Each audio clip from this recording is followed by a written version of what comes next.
मित्रांनो नमस्कार. आजच्या भागामध्ये जो सत्य आहे तो बलमाच्या गायत पडून खूप रडतो आणि म्हणतो की बलमा, माझ्या आयुष्यात हे काय चाललंय ना, मला काहीच कळत नाहीये. बलमा म्हणतो की दाजी शांत व्हा.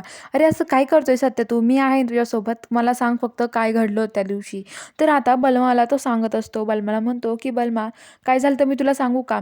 अरे तुला माहिती का त्या दिवशी नेमकं मी तात्यासाहेब जे आहेत ना ते घरी आले होते आणि तात्यासाहेब घरी आल्यामुळं त्यांची बायको पूर्ण घाबरून गेली होती. ती दरवाजा उघडत नव्हती आणि ती आता त्यांनी मला कॉल केला आणि आम्ही कॉलर बोललो. तेवढ्यात तात्यासाहेबांनी दारात धक्का देऊन दरवाजा उघडला आणि आतमध्ये आले. तर बघतात तर काय, त्यांची बायको फोनवर बोलत ती बघून तात्यासाहेबांनी लगेच आता तिचं मुंडकं दाबलं आणि तिला आता खाली सोफ्यावर पाडलं आणि मुंडकं दाबून तिला तिथे संपवलं.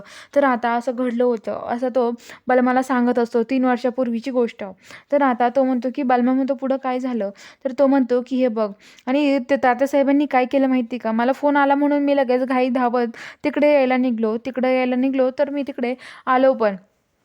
आणि तिथे आल्यावर बघतो तर काय, जे तात्यासाहेब आहेत ना त्यांनी स्वतःच्या बायकोला जाळून मारलं आणि तिथे घर पेटवून दिलं होतं स्वतःचं. तेवढ्यात तिथे वाघमारे आल्या. वाघमारेंनी हे सगळं बघून वाघमाऱ्यांना असं वाटलं की मी त्यांच्या बायकोला संपवलं आहे आणि त्यांच्या फॅमिलीला संपवलं आहे असं वाटलं. पण आता वाघमाऱ्यांना माहीत नव्हतं नेमकं कुणी संपवलं आणि कुणी काय झालं.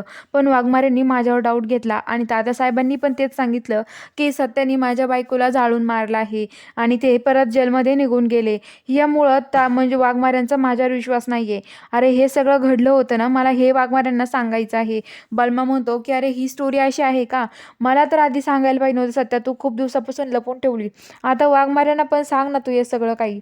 तर सत्याची हिंमत होत नाही. तर इकडं जी मंजू आहे ती देवासमोर खूप रडत राहते. कारण की तिला आता तिला असं वाटतं सत्य खरंच चांगलं आहे, पण मी त्याच्याशी कसं वागले ना असं वाटत असतं. बघूया आता पुढील भागात काय घडतं. बघायला चॅनलला सबस्क्राईब करा.